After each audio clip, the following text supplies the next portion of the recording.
Scotch Whisky, Scotland's most famous export. This magical liquid is a symbol of Scottish culture and identity, and each distillery makes it differently. What's the difference between all these distilleries? And how do they make each whisky taste so good and so different? Join me as I attempt to visit 20 Scottish distilleries in a day.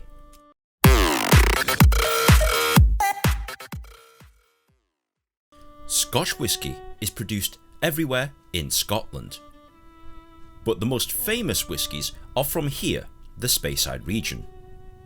This is where I start my journey on the official whisky trail. It's 5 in the morning right now, which is why I look quite zombified whilst driving, but at least the roads are nice and quiet. Right, morning guys, it's 10 past 6 in the morning, or thereabouts, and I'm just arrived at Ben Romach. This is probably the first one that's on my list, and as you can tell, it's shut. Right guys, 6:30 AM and I'm outside Glen Moray, the famous Glen Moray. Now, judging from the fact that the doors are wide open and the noise coming out of it, I'm guessing that someone's working here, because they wouldn't just leave the doors open. So yeah, this is pretty cool. I mean, this is one of the bigger brands of whiskey, and pretty cool place.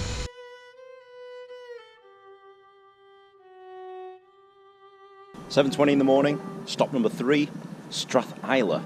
Now, this is probably the prettiest distillery you'll go to, mainly because of these chimneys that they've got going on up here. Yeah, it kind of looks like something out of a fairy tale. I'm not kidding, look around. So, with no effort from my part, this is Glenkeith, and it's literally around the corner from Strathisla. So, yeah, once you've seen one, just walk around the corner, see another one. So even if you don't like Scotch whisky, you gotta admit, this is a pretty epic road trip. You get to see some pretty cool stuff, like this distillery that's right next to a graveyard for some reason. But overall, this is a great excuse to see the vast and varied landscape of Scotland.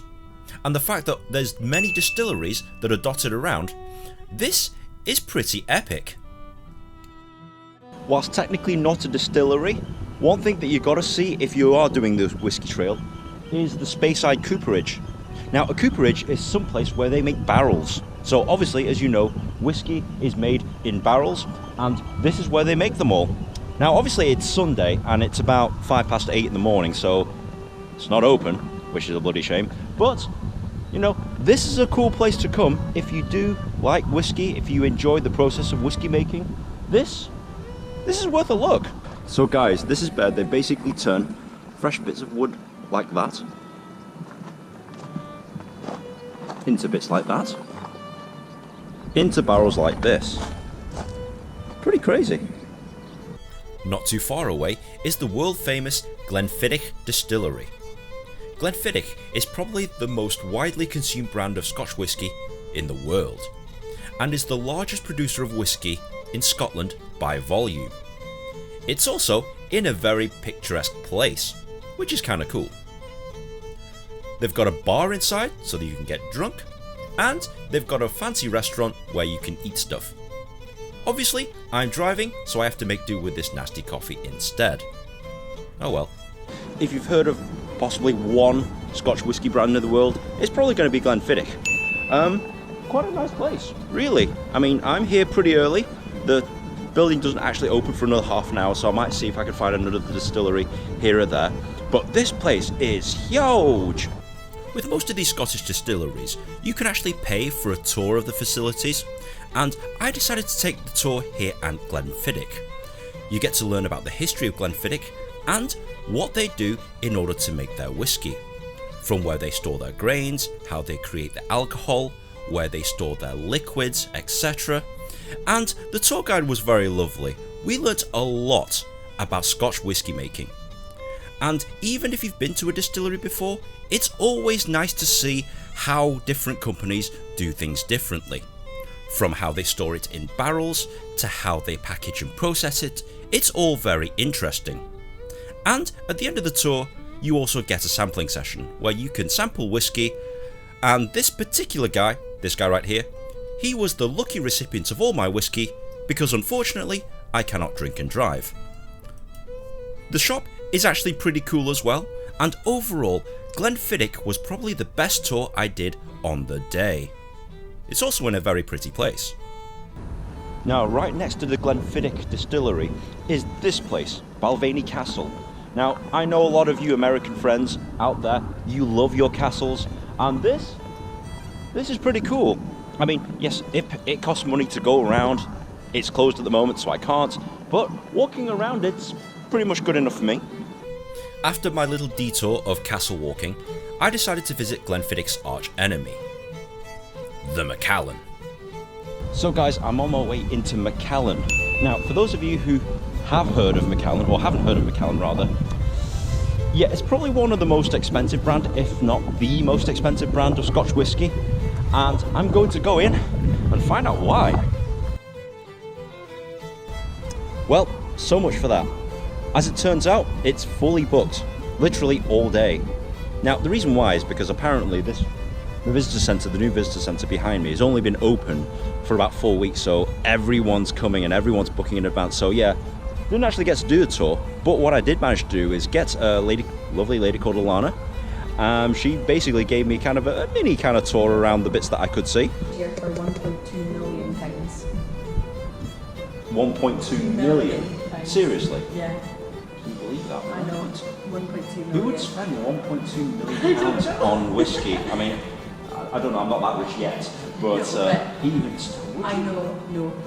So even if you won like 50 million quid, for example, Yeah. you wouldn't buy... I wouldn't buy whiskey.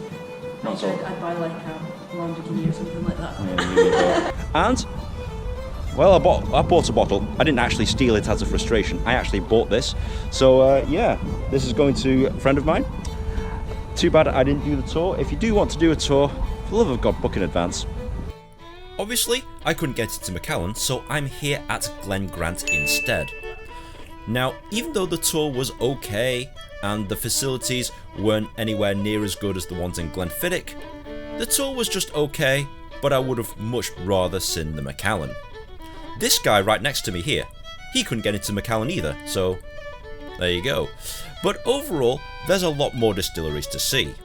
10th one that I've been to today? I can't remember. But you might be thinking, well, Nin, aren't you not bored of going to so many distilleries? Well, the answer is no, and the reason why is because each distillery does it differently, and it's really interesting to kind of figure out what they do to make their whiskey taste so different.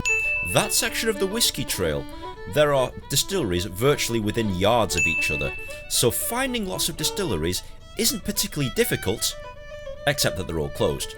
This one, however, wasn't. The Cardew Distillery is the main source of where Johnny Walker sources their blended scotch.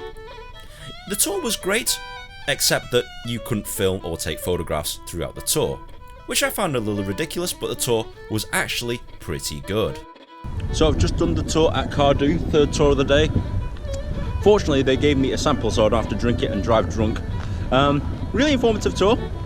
Loved the lady presenting it, and yeah, I'm gonna go feed some cows because they have Highland cows on site, which is kind of cool.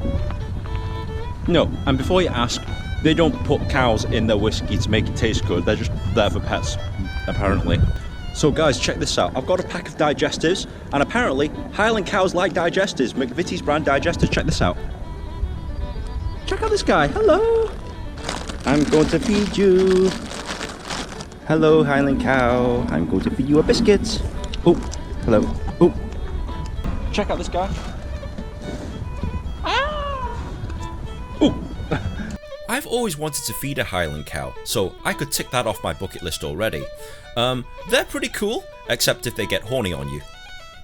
But I decided to visit a couple of other distilleries, and at this point, I'm getting a little tired, so yeah. I've arrived at Glenfarclas. It's not open because, you know, it's getting to the end of the day. It's about 4:30 and everything's shut. So I've just arrived here at the Glen Limits. I think this is going to be the last stop of the day because it's now 5 p.m. and this, do you know what? I've lost count of the amount of distilleries I've been to today. I'm just going to check this place out, take a few pictures. We'll see where we go. Now, I actually just missed the last tour of the day by literally about 20 minutes, but you do get to see, free of charge, their exhibit, full of the history of Glenlivet, their core range, and why they seemingly are the most popular brand of Scotch whisky in North America. Overall, the Glenlivet, if I had a chance to do this, I probably would, because it looks fancy, looks nice, and after that, do you know what, I decided to drive home. The scenery on the way home was amazing, and I highly recommend that you do this once in your life, especially if you like Scotch whisky. Okay Nin, I'm sold. What do I do? Well, unfortunately, if you do want to do the whisky trail, you're most likely going to have to drive, because there's no buses, trains, etc. that go to these remote Scottish towns. Cost to do the tours? They're very reasonable, and with most of them you get a sampling session afterwards, so definitely worth the price of admission. Is there anything else I need to know? Yes, if you do want to see a specific distillery tour, like the Macallan, book in advance to avoid disappointment. Scottish drink driving laws are strict, so if you do want to chance it, that's up to you, but the legal limit for alcohol is actually less than what it is in England. And even if you're not a whiskey drinker, this is a pretty cool place to go. If you have enjoyed this episode, please be sure to like, share and subscribe. Comment on the comment section below, and if you do have any other bucket list ideas, feel free to tweet them at me, and if I get enough suggestions, I will go ahead and do that. So guys, thank you very much for watching, and we'll see you in the next episode. I suppose they're all old-fashioned, I guess, but this one in particular, I mean, it looks like it's from the 1600s. I got lucky because there was only 2 people in my particular tour group, but as you can tell, there's lots of people that actually pile up here. So, and they're all laughing at me now because I'm presenting on camera, but I don't care.